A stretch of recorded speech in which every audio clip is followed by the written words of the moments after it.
Pada kesempatan ini, kita akan kembali melanjutkan materi dari pertemuan sebelumnya mengenai kebangkitan nasional. Nah, saat ini kita akan membahas organisasi-organisasi pergerakan nasional itu apa saja.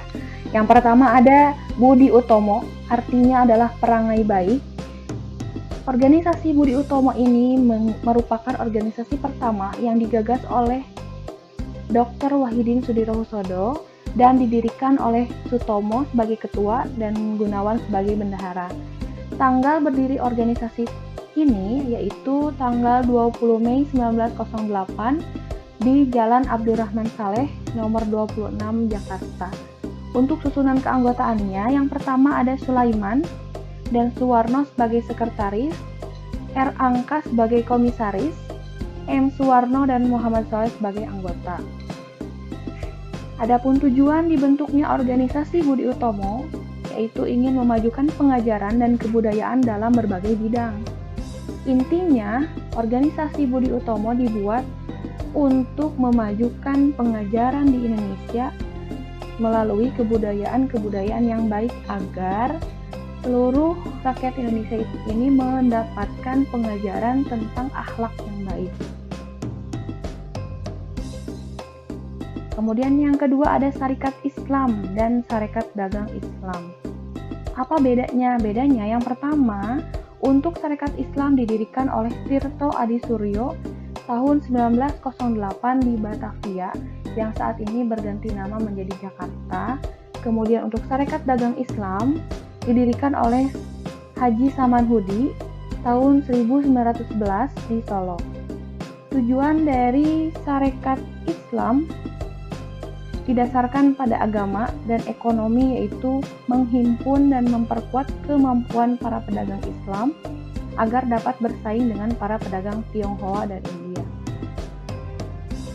Hasil kongres dari rapat-rapat yang diselenggarakan oleh Sarekat Dagang Islam yaitu yang pertama, dirubah menjadi Sarekat Dagang Islam oleh Hos Cokro Aminoto agar tidak terbatas bidang perdagangan saja.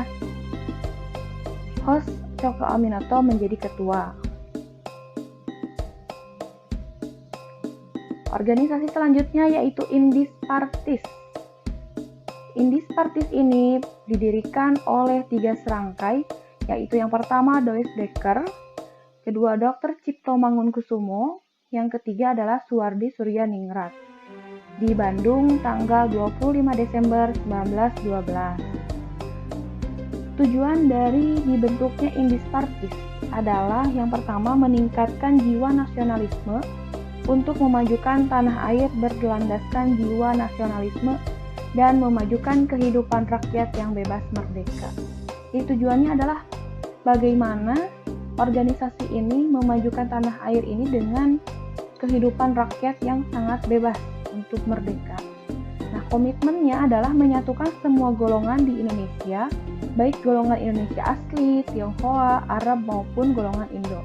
Mengapa demikian? Karena salah satu dari 3 serangkai ini merupakan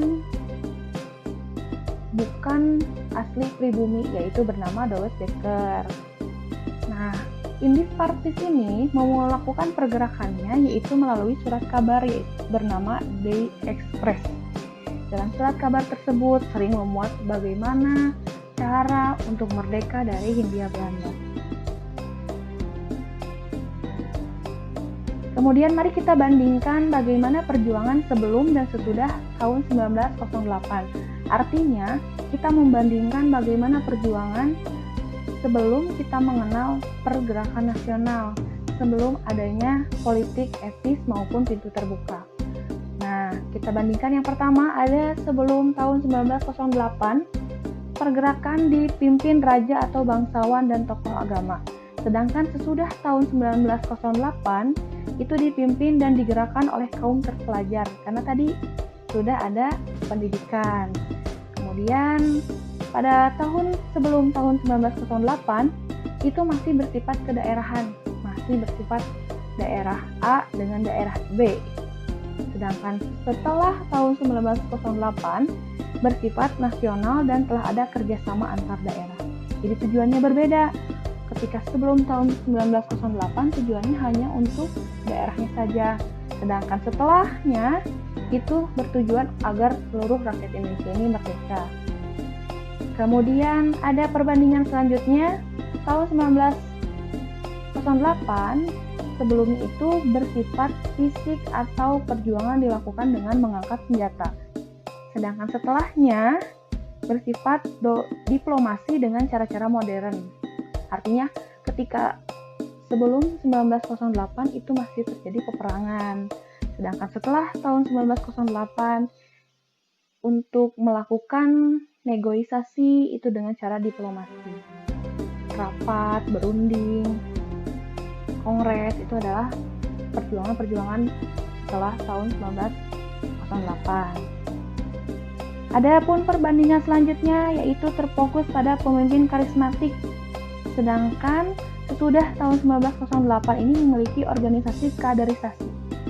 Artinya untuk terfokus pada pemimpin karismatik ini bersifat raja, sedangkan yang bawah itu lebih bersifat siapa yang lebih mampu memimpin suatu organisasi. Dan perbandingan yang terakhir adalah bersifat reaktif dan spontan, sedangkan sesudah tahun 1908 itu lebih tenang, lebih memiliki visi yang jelas. Seperti apa kita harus membalas, seperti apa kita harus memperjuangkan rakyat Indonesia, itu berbeda sangat jauh. Kalau dulu kita lebih spontan, lebih reaktif. Ketika misalnya ada penculikan, langsung kita perang. Nah, setelah tahun 1908 itu terjadi lebih halus, lebih terurus, lebih terarah, yaitu dengan visi-visi yang lebih jelas.